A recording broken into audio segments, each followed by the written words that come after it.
My first interview with Professor Jiang Shui-Chin about predictive history, religious eschatology, and the end of times is the most watched interview on my YouTube channel. And it's no surprise, as his YouTube channel, Predictive History, was already going ballistic online with tens of millions of views and a whole horde of subscribers flooding onto his platform. Somehow, in the time since, Professor Jiang has gone even more viral, with influencers remixing his clips online on platforms like Instagram and TikTok, bringing his content to more and more people. So I am incredibly privileged and of course honored to have him as a guest on my own platform for the second time now. A lot has changed in the world since our last interview, like the Gaza ceasefire, bombing Venezuelan fishing boats, and escalating tensions with both Russia and Iran. So today we're going to be focusing on renewed tensions with Iran, the progression of these extremist eschatological beliefs held by the powerful forces seeking to bring about the end of the world as we know it, and some of the predictions Professor Jiang may have for the future. Without further ado, my second discussion with the legendary Professor Jiang Shui-Chin. Professor, I'd like to start with Iran.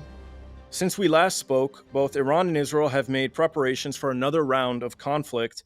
There are some who believe this conflict is right around the corner, while others believe it could be a year or two away. What are your thoughts about a potential new war with Iran? Right. So I think in the second round, basically Israel and Iran are all in. The 12-day war, it was more like testing the waters. Israel believed that with decapitation strikes, it could overthrow the Iranian regime. And what it discovered was that the regime was far more cohesive, far more resilient than it could ever imagine. And in fact, you could argue that the decapitation strikes actually helped Iran because it removed an ossified bureaucracy from the military.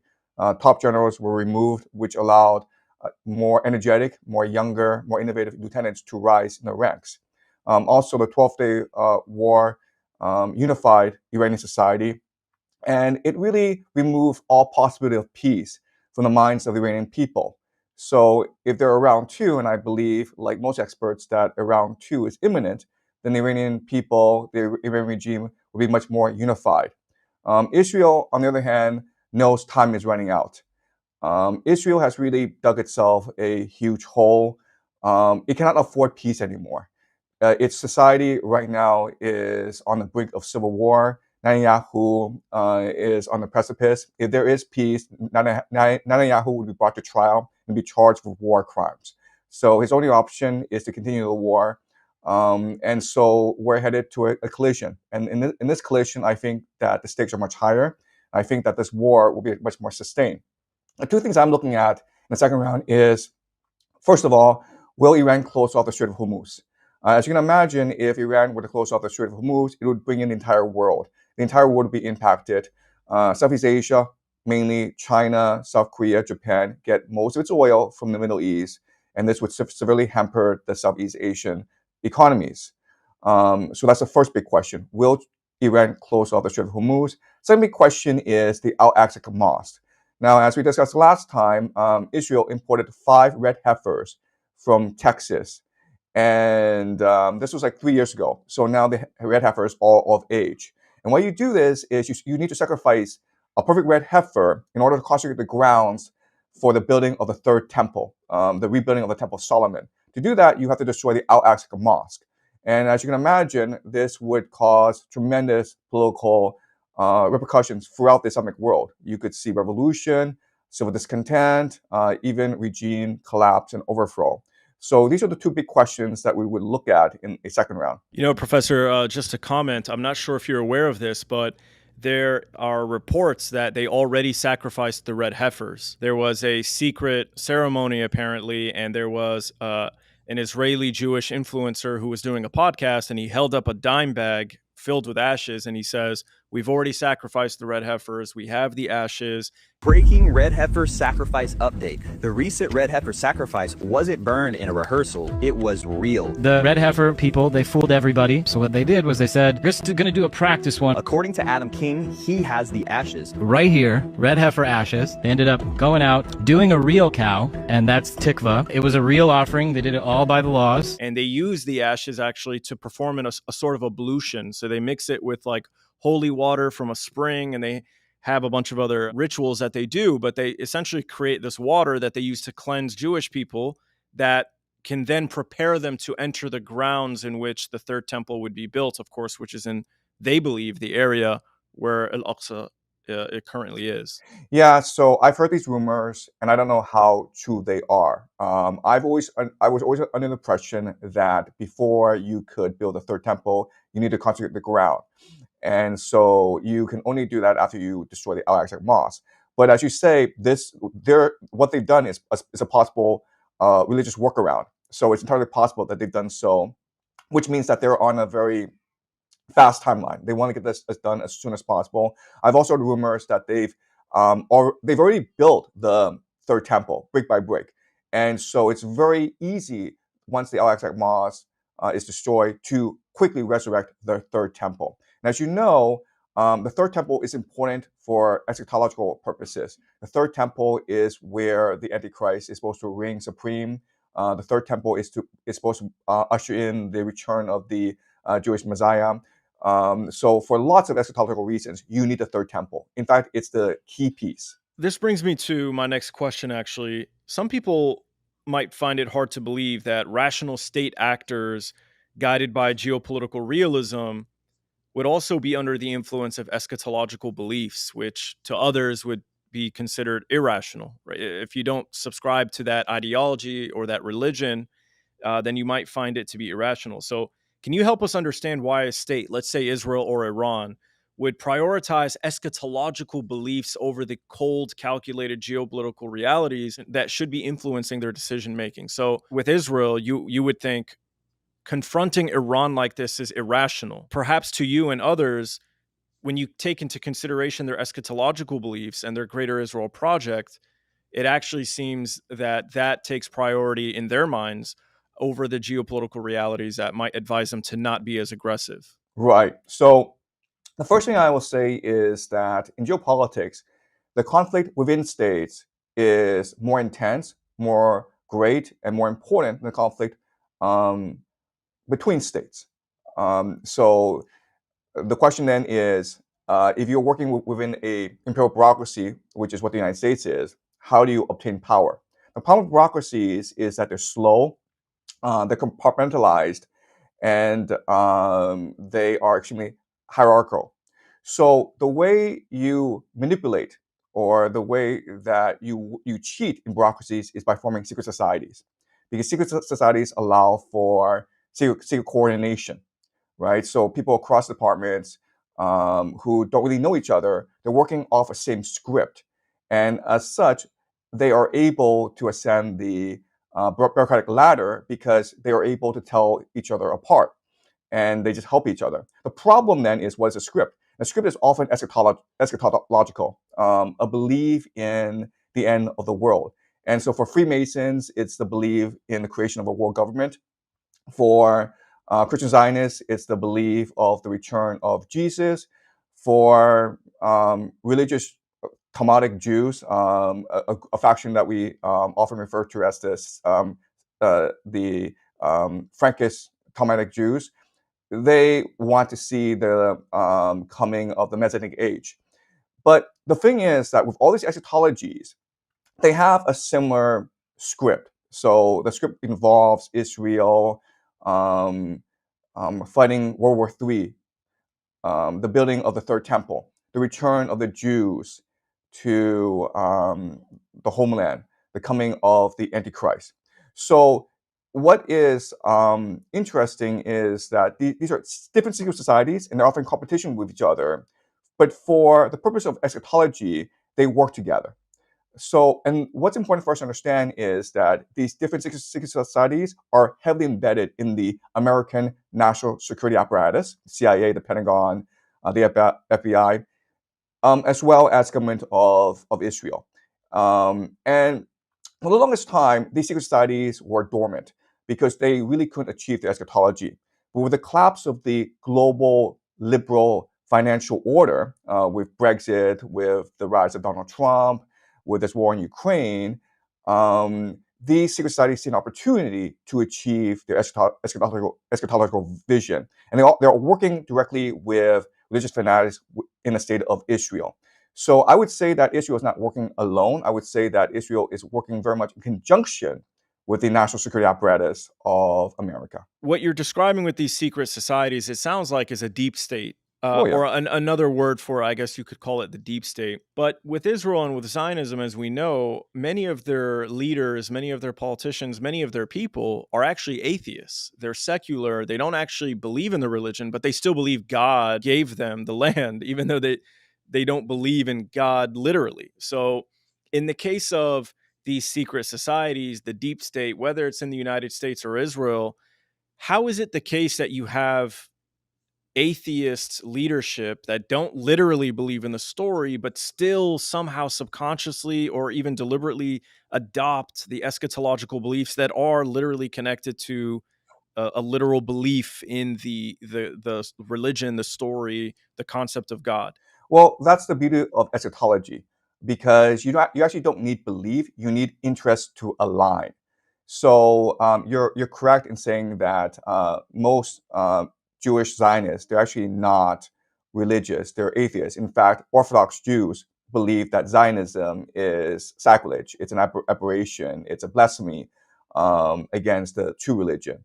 And there's always been this major conflict between Orthodox Jews and Zionist Jews.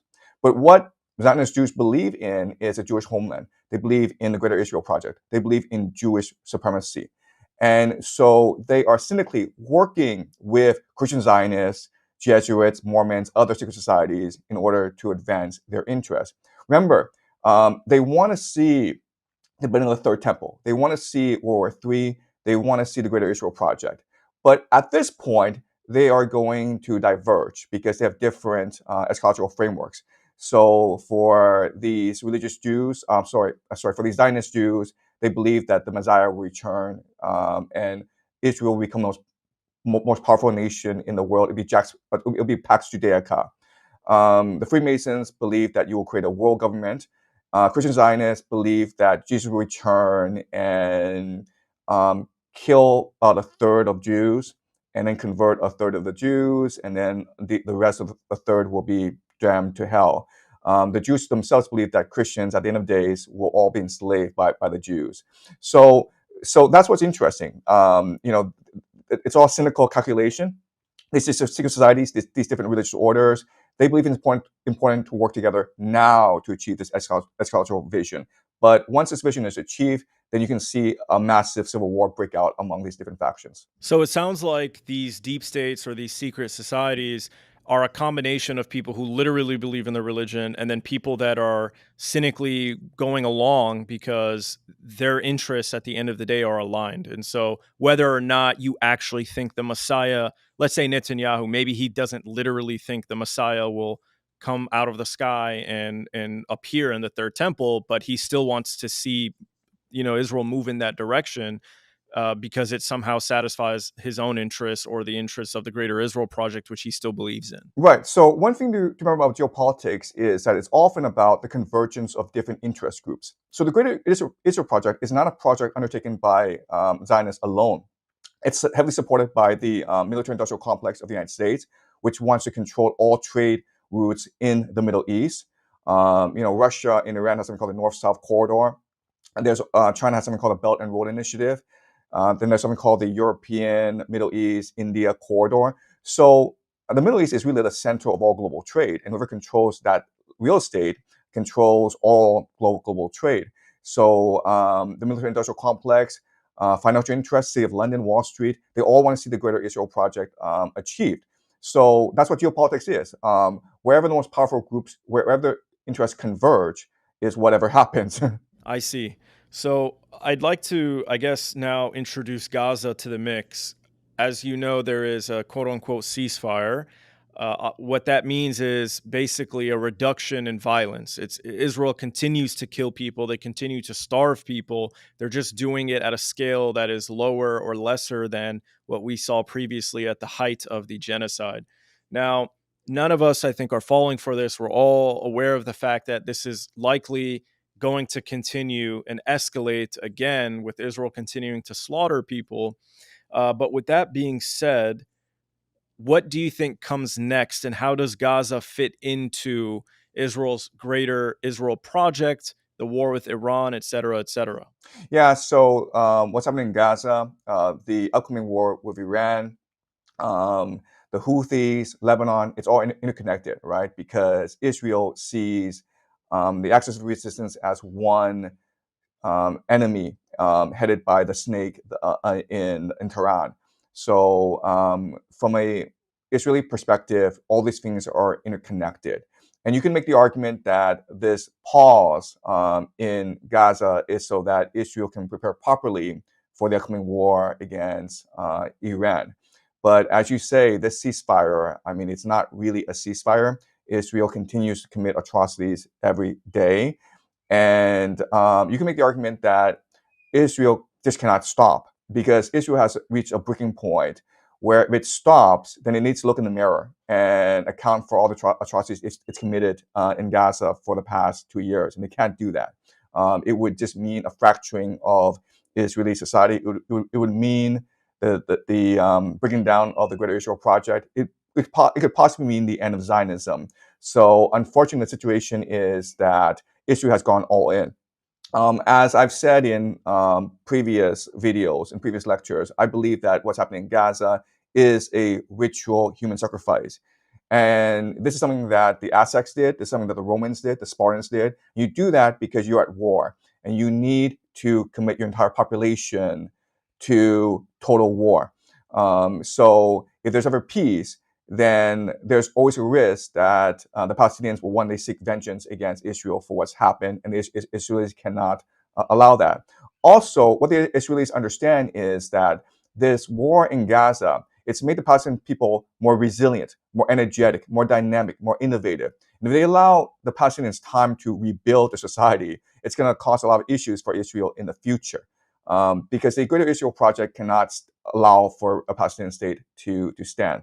So going back to the war with Iran, Iran has made significant preparations. They're obviously making reforms when it comes to their intelligence operations, their intelligence gatherings, their counterintelligence within the country, trying to take out these Mossad cells, et cetera, et cetera. And they've apparently either repaired or improved their air defenses. There are significant amounts of support coming from both Russia and China. We know that Iran is getting around sanctions and giving much of their oil exports directly to Chinese companies offshore, and then it's brought onto the homeland. So China is helping Iran get around these sanctions. And we know that China has sold equipment to Iran. How important is Iran to China from China's perspective? Because if Israel and the US do decide to get back into this catastrophic war once and for all to finish off the regime in Iran, which, as we know, is not going to go down by protests or intelligence operations, we already saw that fail in the last 12-day war. So it would have to be a major catastrophic war. In that scenario where Iran is truly in a fight to the death, a fight for its survival, does China care enough about its relationship with Iran to potentially get involved and make sure that Iran keeps standing? Or is Iran simply part of temporary plans for China?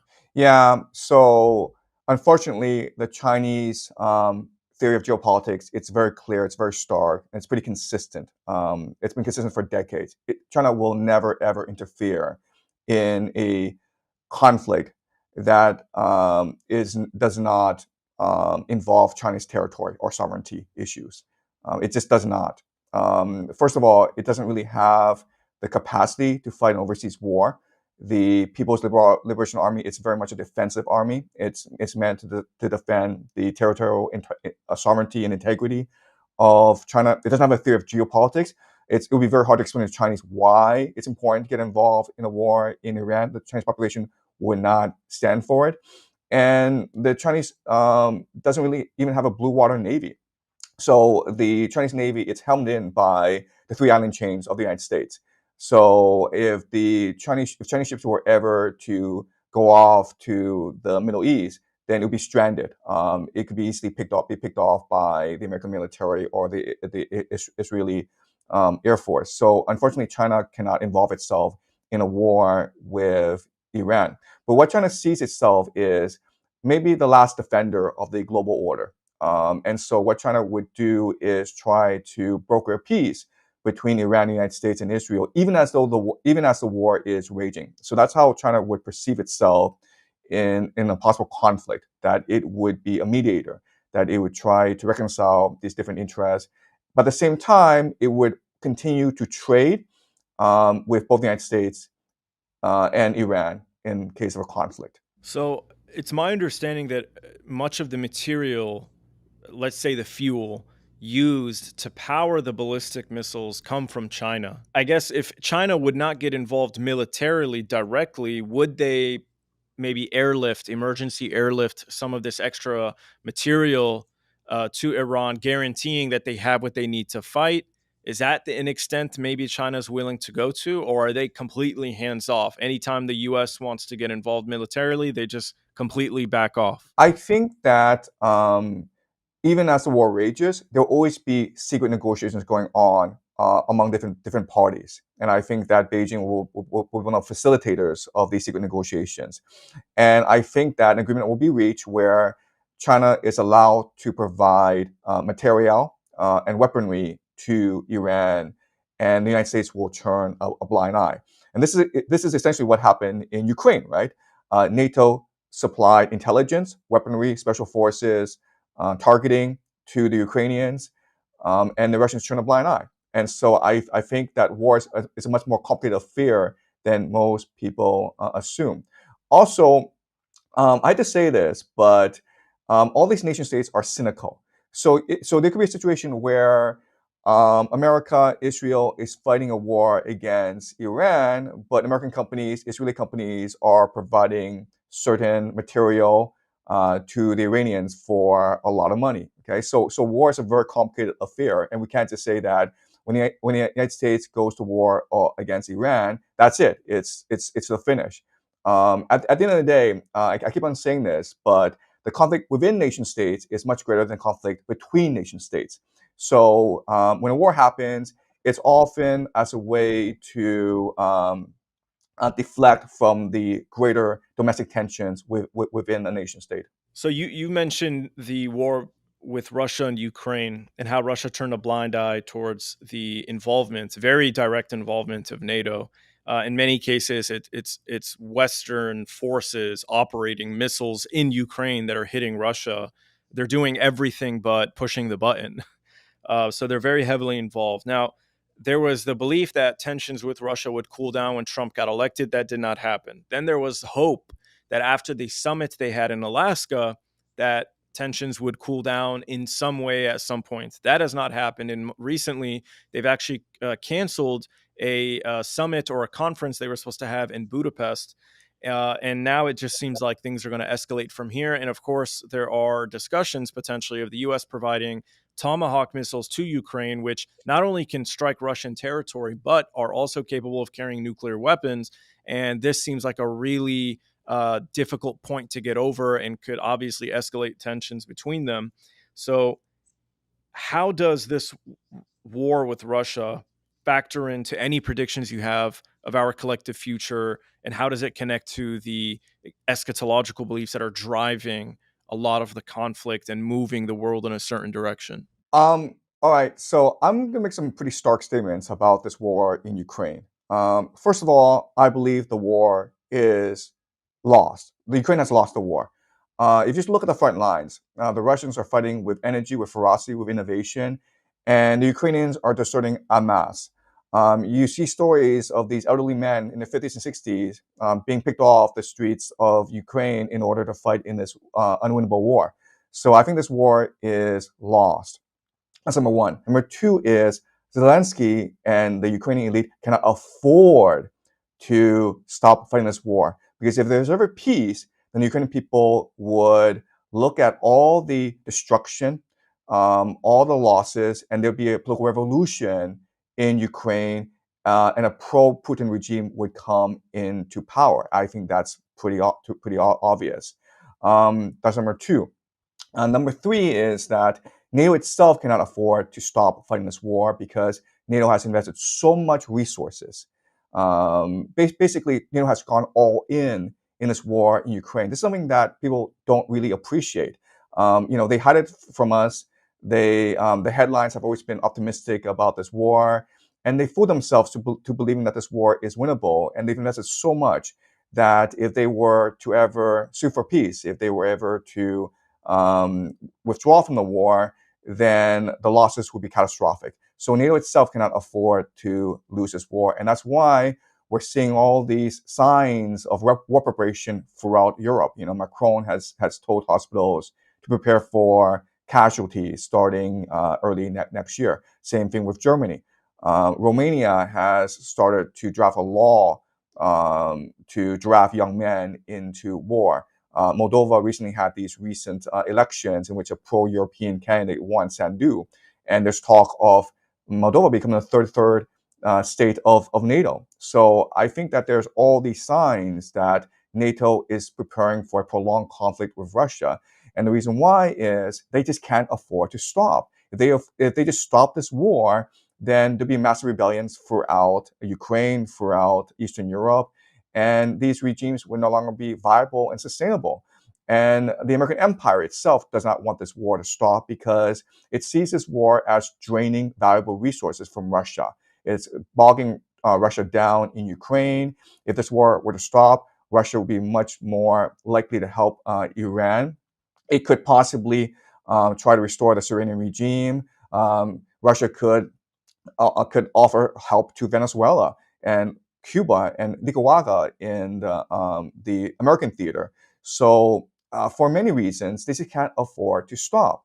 So what I think will happen, I've made this prediction before, is that the conflict will converge in Odessa. Putin and his generals have announced that they want to move towards Odessa. It will be a grind. The Russian military warfare, military doctrine, it's slow, it's deliberate, it's methodical. They want to limit as many civilian casualties as possible. But eventually, they will approach Odessa. And if Russia takes Odessa, the war is over. Ukraine is no longer a viable state, and so NATO will fight will fight Russia in Odessa. It will reinforce Odessa, and unfortunately, the saying is that America wants to fight Russia to the last Ukrainian man. It's possible now that America will fight Russia to the last European man. Well, that's a very scary thought. Is there any potential in your mind for the worst case scenario, which is a direct hot war between NATO and Russia, which every war game apparently has predicted that it always ends in a nuclear exchange? Is that a realistic possibility, a 50% chance, 10% chance, or is it something that you don't even want to think about? Well, so Trump and Putin met in mid-August in Anchorage, and they had a very good meeting, and it seemed both were very happy with the results of the meeting. And right after the meeting, as you mentioned, conflicts start to arise everywhere. So Trump started to send the American Navy, to Venezuela. Putin sent more drones against NATO countries. So the question then is, what was the point of that Anchorage meeting? And many people believe that it was for peace. But if you change your perspective and said, maybe it was for war purposes, maybe Putin and Trump agreed to fight even more. So the question then is, why would they do that? Well, both Trump and Putin have a common enemy. And the common enemy is the global financial establishment order, which has controlled the world ever since the fall of the Soviet Union, right? Remember, George H.W. Bush announced the creation of the New World Order. And what did that mean? It meant that these different elites of these different countries, China, Russia, United States, Europe, would get together and they would steal from their own people. So these are parasites. And both Trump, Putin see the global establishment elite as the real enemy. They see NATO, they see the American, European deep states, they see the EU as the common enemy. And so how do you destroy the global financial order? Well, you drag them into a war that's not winnable, that would cause tremendous popular discontent within their nations, and which would lead to the overthrow of their respective deep state regimes. And I think that's the strategy that Putin and Trump have mapped out. So I think that this war in Ukraine, what's happening in Venezuela, it's all just a reflection of that. Now, I believe you when you say Putin believes that. But I'm not so sure I agree that Trump actually believes that. I know that's what Trump markets himself as, but I view Trump as really just a selfish billionaire. And we have his entire career to look at. He's always been interested in money and fame, and so I find it hard to believe that he's. I'm not saying that you're not right in this situation. I just don't know. It's hard for me to see Trump from that perspective. Putin, I can definitely see. But Trump, I feel like, is just very self serving. And perhaps he was so egotistical, he thought if he just talked to Putin in Alaska, they could, get the ball rolling and bring some kind of end to this that would somehow favor the United States, which was kind of ridiculous. So, what am I not seeing about Trump that leads me to disagree with that, in your view? Right. So I completely agree. I think that Trump is self-serving and he's corrupt and he's egotistical. He's a narcissistic egomaniac. Everyone knows that. But what does Trump keep on talking about? What really keeps Trump awake at night? Well, it's the 2020 election. The 2020 election, in his eyes, was something that was orchestrated by the deep state. If there were no pandemic, if it were not for the fact of these mail-in ballots in the swing states of Wisconsin, Michigan, and Pennsylvania, if it were not for the collusion of the entire global financial elite, and in which they pour $6 billion into defeating Donald Trump, if it were not for just widespread fraud, cheating, and collusion among the global financial elite, then he would still be president. And everything that happened from 2021 to 2024, the raids in Mar-a-Lago, all these financial lawsuits, being banned from the elections, all this persecution would not have happened. So in Trump's eyes, his true enemy is the deep state. And the deep state is something that is global. It's a global octopus, and he needs to destroy that. Trump is intent on a third term. I think that you just look at all his actions. If you just look at all the signs, he's telling you he wants a third term. He recently is selling these Trump 2028 hats. Everything he's done has sort of relayed to everyone that he's intent on a third term. And so, how do you get a third term? Well, first of all, you have to start wars everywhere, because then you have these extra judicial, extra constitutional powers that allow you to stay a third term. But also, you need to actually also undermine the deep state. So you need to promote factions that are loyal to you, and you need to undermine factions that are loyal to the global order. And that's possibly why we're seeing all these wars in Venezuela. Because remember, the biggest drug runner in the world is the CIA. So these Mexican drug cartels, Venezuelan drug smuggling, it's all controlled by the CIA. So why would Trump do that? Because he wants to undermine the CIA, which he sees as a direct threat to a third term. That's all very fascinating. I was actually about to ask you about the connection Venezuela has to uh, your predictions for the future, or perhaps the connection to these eschatological beliefs. But it sounds like Venezuela is, like you said, a part of Trump's plan to counter the CIA. Let me ask you this: do you think Trump views himself as a divinely favored savior? Some people have called him like the second coming of Christ. So maybe he doesn't actually think he's the next coming of Christ, but after surviving an assassination attempt where he was a couple millimeters away from having his brains blown out, does he view himself as divinely favored, as some kind of like messianic figure? Right. So there's an interesting fact about Trump that people sort of dismiss. They might have read about it, but they completely forget about it because it's so confusing. It creates cognitive dissonance. And the fact is this: Trump does not drink. He does not do drugs. He's a teetotaler.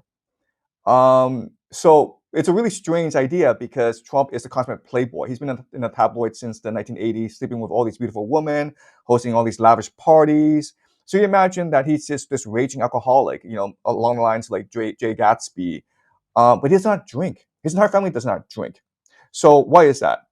I'm not sure if you've read Robert Carroll's biography of Lyndon Johnson. But when he was very young, Lyndon Johnson was already strategizing about how to portray himself, how to act in a way that would allow him to become president of the United States. Trump does not drink, and he's been talking about himself as a possible presidential candidate ever since the 80s. Just go back to the 1980s when CNN was interviewing Trump in the Democratic Republican presidential elections. And they were like, how do you feel about, the convention? Trump's like, is always like, this is great. And then one day I'm gonna run for president of the United States and I'm gonna win. Okay, so he's been thinking about this ever since the 20s and 30s. And so I do believe he is a messianic figure. I mean, like, I do believe that when he goes to bed at night, he does have these visions of grandeur, of himself on the world stage, of creating peace around the world. I mean, like, if he were not messianic, if he did not see himself as divinely ordained, it'd be very hard for me to explain his actions. The fact that he does not drink, does not do drugs, he's an extremely disciplined individual that has basically curated his image for decades in order to reach the point where he is. Look at The Apprentice, right? What really propelled him on the national stage is The Apprentice show, and that is, almost. I mean, it's brilliant in the way that it portrayed Trump as this great leader, and it stayed in the minds of Americans. I agree with you that Trump could potentially seek a third term, and the only way to accomplish that is some kind of suspension of the status quo, the rules that would prevent him from obtaining a third term. We've seen what's his name? He was his advisor, Steve Bannon. Steve Bannon, yes. Made a very direct statement that we're already trying to see if we can amend the Constitution or do whatever we need to do in Congress in order to get him a third term. So I don't think that's outside the realm of possibilities. I think that there's some strong potential if he can remain healthy. I think about a month ago, he may have had a stroke. He disappeared for a week. And when he reappeared, he was not jumping back into like major public events very quickly. And there was a slight droop to the left side of his mouth, which suggests that he may have had a minor stroke. So if he can survive, because he's, I think, just as old as Biden, if not older, he's just No, but healthier than him mentally, I guess. but just count the number of press conferences that Trump has done, and compare that with Biden's number, right? I mean, like, he's extremely energetic. Something else I will point out is that it's very likely that within a year or two, they will instigate civil unrest in the United States.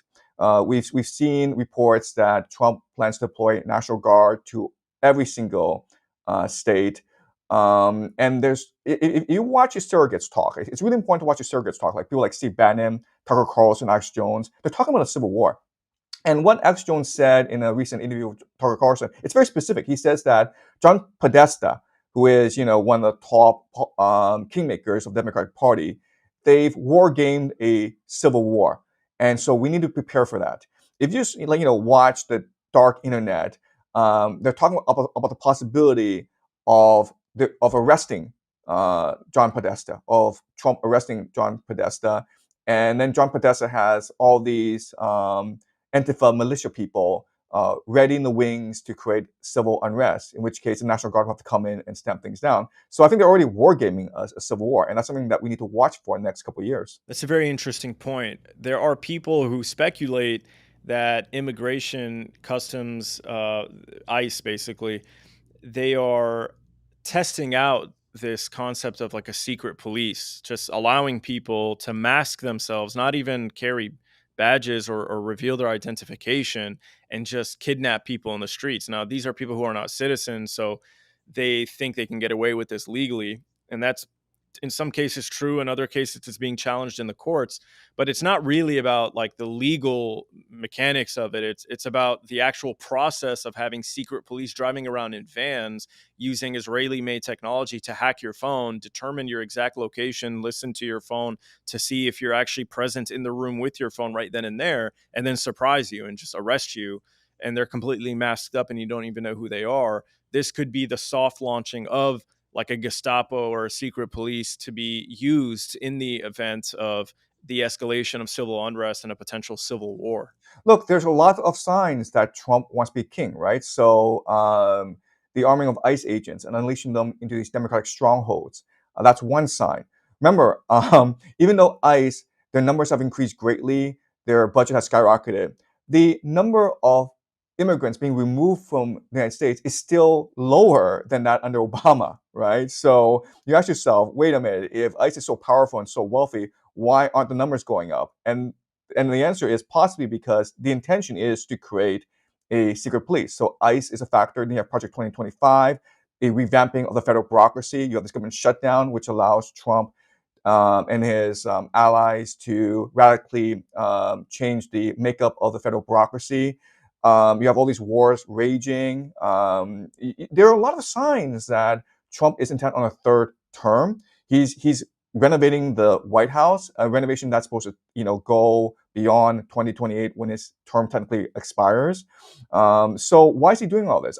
And he is energetic. Remember, in theory, he's retiring in 3 years, but does he look like he intends on retiring? I mean, it seems to me he wants to stay forever. And also, like, there's talk of revenge, right? So if Trump leaves office and the Democratic president comes into power, what do you think? What do you think he or she's going to do to Trump? So in many ways, it's almost like Trump cannot afford to leave office. He's all in now. It's either he becomes king or he dies trying. That's a very interesting point. You mentioned how they unleashed ICE or this secret police into Democratic strongholds.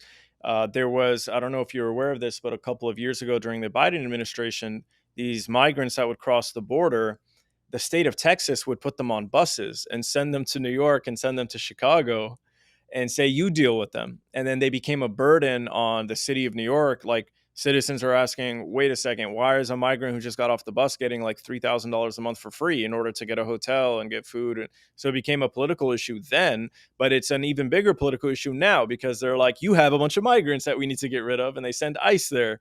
So it's like a Trojan horse. They sent them the migrants, and then they provided the justification in order to send the secret police after them. Right. So, sorry, but I'll just point out that Trump has a feel for vibes, right? Trump knows the mood of the public, and what he's doing is pretty popular with the American people. And I'll also say the Democratic Party is in shambles. They have no direction, they have no vision, they have no leadership. Recently there was this No Kings rally around the United States, and it's like we can't have a king, but nothing else, right? You're not allowed to talk about equality, corruption. You're not allowed to talk about what's happening in Gaza. You're not allowed to talk about what's happening in Ukraine. You're not. You're just allowed to say we don't like Trump. That's it. So the Democratic Party is in shambles, and I will say that if Trump becomes king, which is entirely possible, then he has to thank the Democratic Party. Because without the Democratic Party, it would not be possible for him to be king. Look, there's a Democratic Party that sabotaged Bernie Sanders and a possibility of political rejuvenation within the party. It was a Democratic Party that put Joe Biden into office, and he was such a disaster that the people voted for Trump. It was the Democratic Party that continues to gaslight people. The mainstream media, the Democratic Party is telling people there's nothing wrong with the economy, there's nothing wrong with Washington, there's something wrong with us. Just shut up and stay home and do what you're told. And during the Biden era, that's what people were told, even though people could no longer afford groceries, people could no longer afford gas, people were unemployed. So I'll say this: if Trump were to become king, it's because of the fault of the Democratic Party. Not to sound cliche here, but or to state the obvious that many people have pointed out in the past, but this sounds a lot like the fall of the Roman Republic and the rise of the empire. Just the Yes. No Kings rally, just even the possibility that we can discuss a third term and Trump presenting himself as a king, even though America's already been in an imperial state for quite a long time. We don't refer to it as a true democracy. Or a republic even. People might still have those delusions, but people who are aware of the facts know that this is an empire and it acts in an imperial fashion, and there's nothing democratic or republican about it, truly. But still, there's this discussion about Trump taking another term, and this was the exact conversation between those who supported Julius Caesar and those who opposed him in the lead up to the fall of the Roman Republic. So, in your view and your understanding of Roman history and American history and where we're at today, does this history rhyme, and what can we learn from the collapse of the Roman Republic and the rise of the empire? And what can we apply from those lessons to our current understanding of what's happening today? Look, the reality is that it's not just the Roman Empire, it's all empires. Eventually, they produce an elite that is hereditary, which is corrupt, which is rent-seeking. So the Roman Empire, after it defeated all its enemies, Carthage, the Greeks, Macedonia, their elite started to prey on the people. And so what the elite would do is steal people's land, including public land, and charge people rent for that, forcing people into debt slavery. And this was the majority of the population. And this created an appetite for reformers to emerge. So the first set of reformers were the Gracchi brothers, Tiberius Gracchus. And his reform was not controversial. It was just like, let's take public land owned by the state of Rome and give it to poor people. Really common sense, because you make the economy much more productive. And because he said that, he was beaten to death by the Senate. These elderly aristocrats who were insulted that a young man could possibly propose something new. And so I think it's a very similar situation right now in the United States, where you have this gerontocracy, these people in their 80s who live in their own bubble, who have absolutely no concern for the plight of the ordinary American, and who is completely divorced from reality. And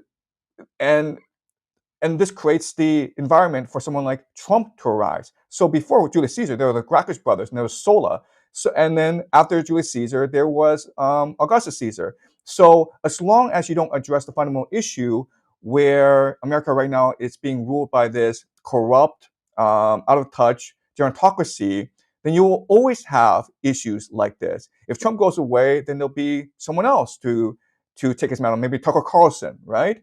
Or MTG, or someone else. But you'll always have this explosive social environment, and the people are just calling for relief. And the only person who can actually deliver relief are kings, historically, because kings are the ones who are able to rally the people against the elite and redistribute land and erase debt. I want to ask you now about your videos have been going ballistic. Like, you've created sub channels now, or if it's not you, it's your fan. I mean, right. And those clips are going viral, and they're everywhere. Like, when I would tell people, yeah, I'm interviewing Professor Jiang, they were like, oh, I've seen his videos on YouTube. But now, like, my sister is sending me your videos as someone else remixed on Instagram. So your videos are going Wow. absolutely viral, and you're producing all kinds of content, educating people at all sorts of things. One of the things you're educating your high school class, and correct me if I'm wrong, it's your high school class that you're It is high school documenting class, your yeah. classes. Yeah.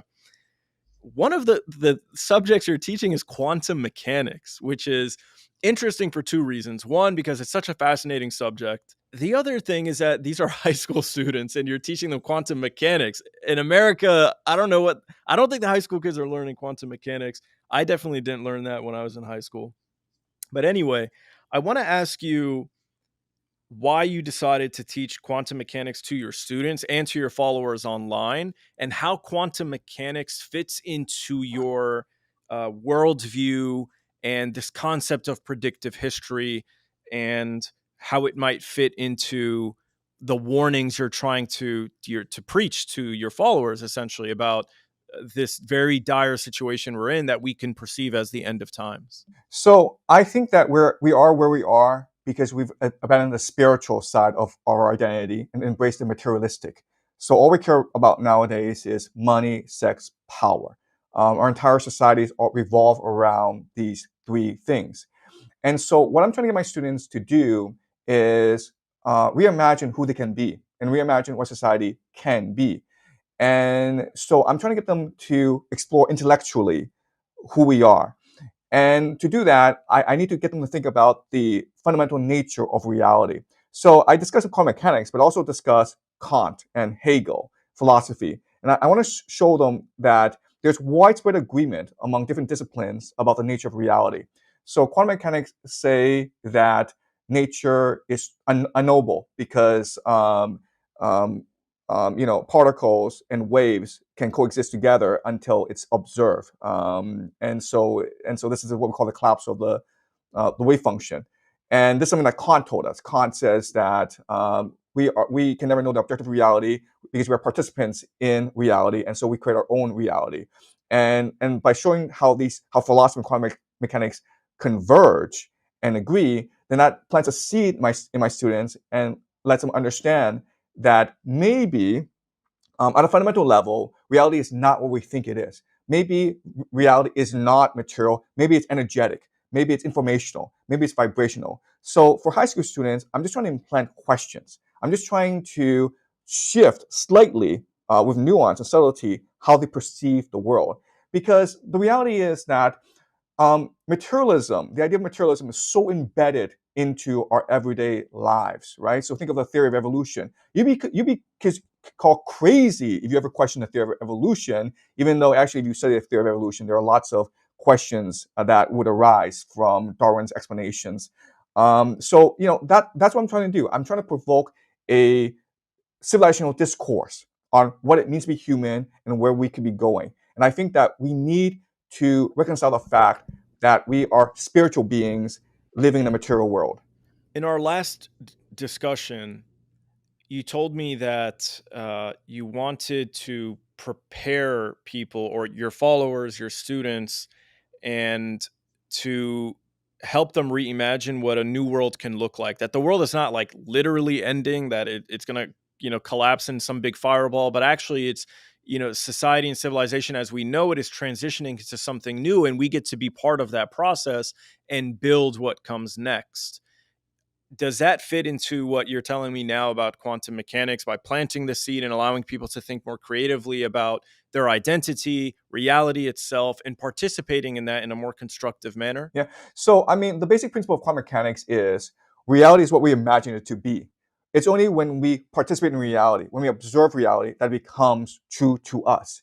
And so that's the main lesson that I'm trying to teach my students, that in the imagination is the animating force of the universe. And the future is what you imagine it to be. So don't be passive, be active, be proactive. And as the world changes, as the world devolves, as the world shatters into chaos, dream of a better world. And it will become a better world. And that's the message that I'm sending to my students, but obviously with some nuance. Yeah, I think that's powerful and it's important. I'm wondering what role you view humanity having moving forward in turn, because I guess when we think about ourselves as participating, um, most people simply participate in the world by participating in the economy, and they participate in the economy through their labor. But their labor is essentially being replaced right now by AI. If not today, the AI being built today is designed to replace your labor tomorrow. I was listening to a discussion today. There are these AI researchers and scientists. They have like their own podcast, and they get on YouTube every week, and they update people about the developments in AI. And they were describing a world I simply could not care about. They were Yeah. talking about how excited they were for AI, that AI it was going to do this and was going to do that. And I was thinking, what are we going to do? I don't like AI is going to do all these wonderful things, and it's going to benefit Sam Altman and the 10 other Zionist Jews who own the entire apparatus for it. How does it benefit me and the common person? What are we going to do when we're stripped of our labor and we're stripped of essentially our meaning and our purpose, at least what we think is our meaning and purpose? So how does this relate to the rapid advancement of AI? Look, I have a different take on AI than most people. I don't think AI will ever be achieved. AGI, right? Artificial General Intelligence. If you just look at the technology, the resources underpinning AI, it's tremendous, right? You've got these data centers that's sucking up all communities' water and electricity, just so that people can create these silly images on the internet. It's a really silly endeavor. So I don't think AI is actually that fantastic. I don't think it actually does anything. And I think that eventually the entire AI bubble will collapse because they've put in trillions of dollars into it, and they've still have not figured out how to make money off it. So Sam Altman has come out and said that from now on, ChatGPT will do sexting, right? So engage with humans in sexual dialogue. Like why would you want AI to do that? And I think it's a sign of desperation. And I think that what people don't really appreciate is the elite, okay, everywhere, they are desperate. They're desperate to maintain control because they know they're losing control. They've lost control of the narrative. People no longer believe them. So, you have AI, but you also have like talk of like demons and alien invasion and all that. And again, it's all like this desperation, anxiety among the elite to maintain control when they've lost control. And I think that what we're really optimistic about is a spiritual awakening of humanity. And I'll be honest with you, I like the fact that I blew up on the internet. I was at 500 subscribers 6 months ago in May. Now I'm at 800,000. It's just incredible, my growth. And I think it's because I'm delivering a message that's right for the time. I've been saying this for a long time, but it just happens that I've hit a nerve. And it's because people are now ready to understand their true potential. And I think that once people lose faith in artificial intelligence, lose faith in authority, and once they establish a greater faith in themselves, then they'll truly establish themselves as divine spiritual beings, and their imagination, human imagination, will be truly unleashed. And we could approach a golden age of human creativity and potential. I hope so. I hope you're correct about this. I agree with you that right now, the way that we see AI being manifested is in what they call slop, AI slop, which is uh, sexting, garbage imagery, like really poor videos. But we've actually, if you look at like the first video of Will Smith eating noodles a couple years ago with AI, it looked terrible. Now it's like almost lifelike. And I saw a very emotional video that went viral the other day. There was a 32-year-old musician who said, I've dedicated my entire life to music and I've made money since I graduated high school making music. Doing sound design, being on set for productions or making music or doing whatever they could in the field of music to make money. And they said in the last 2 years, little by little, it's gotten to the point where now there is nothing I can do and there's nothing I'm willing to do, because now people will tell me, can you do this specific thing for me with a musical instrument? And they say, no. Why would I do that for you? AI can do it faster and cheaper for you, and no one else wants. And I chose this. I pursued this career because I'm passionate about music and I wanted to make money, but I do have a love for it, and now that love has been stripped from me. And I think back to like 2014, where these academics were first talking about automation. Or not first, obviously they've been talking about it for a long time, but there was a famous interview where this Japanese American physicist talked about automation and said, this will be a wonderful thing, that when AI and automation comes, it'll free up human beings to stop flipping burgers and start doing creative things. But the first thing AI has replaced is creativity and music. And while it could be nothing, and I hope you're right that it's nothing, scientists and these researchers are telling us in ways that you can't really understand unless you're one of them and you can understand their nerdy language. But they're basically telling you that AI is doing things that are unimaginable. And it's only a matter of time before it actually starts producing the changes that we find are actually revolutionary and destabilizing to society. So long-winded explanation. I know. I apologize for that. I hope you're right, but my mind is not made up on which direction AI is going in. Right. You're right. It could collapse, but it also could usher in like a techno feudal slave era, and I'm not excited about that. So I hope you're right. Right. So let me just respond quickly to your concerns.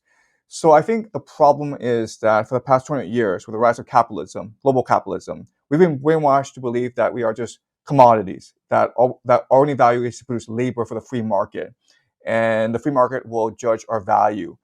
And that's a problem because throughout most of human history, we were all spiritual beings in community with each other. So when we produce music, it is to cause delight amongst people in our community. It was not to sell our music, our labor, or commodity to the free market. And so I think that with the collapse of mass society, which we will see in the next 50 years, then humans will return to their origins as these spiritual entities, very much concerned with bringing value and art to their communities. So as long as we focus on using our music to make each other more fulfilled, then we always create value. But if it's really about creating music so it can be commodified and sold in the free market, then AI can easily replace us. Interesting. So you're saying even if that's true, even if AI will replace us, for us to adapt as human beings, we need to reinterpret the motivations we have for the things that we do. Look, the reality is this. The reality is that the elite and the proxy AI, it's a parasite on mass society. As long as there's billions of people around, then AI is possible. But if there is a major geophysical event, which is what a lot of people expect, maybe a magnetic pole shift, maybe a mini ice age, and the population decreases, then AI is no longer sustainable. I mean, where would you get the funding, the resources to build all these massive data centers that have to be maintained throughout the year? Like AI would no longer be viable. Professor Jiang, thank you so much for taking the time today. This was unexpected. I wasn't sure if you wanted to do another interview given how busy you are, so I appreciate your time. I'm very thankful for it, and I know that my audience will be as well. So no, it's always a pleasure to talk with you. You ask great questions, and I always enjoy our conversations. So thank you. Absolutely. Thank you. We'll talk again soon. I want to give a special thank you to our channel members. You all keep this channel alive. Because I don't have that many channel members, I'm going to call them out one by one by name as a special thank you for your support, which makes my work possible. Jim Pants, L44 Sin, DM Metrics, Ayun Ali, Billy BUI, Ibrahim, John Young, Osama, Dorothy, 888 Castle, Kay, Riri, Ahmed Aswani, R. Amin, Omar Caracas, Sharij Aslam, and Mo Barak. If you enjoyed this conversation with Professor Jiang, please don't forget to like and subscribe, and take a look at the rest of my content. You might want to take a look at my explainer videos playlist. That is the content that most of my followers appreciate. But we also have a bunch of wonderful interviews and podcasts. We have Scott Ritter, Sami Hamdi, many other brilliant academics and journalists. So go ahead and take a look at our catalog and let me know which content that you want to see more of. Thank you guys, and see you in the next one. Trust nothing.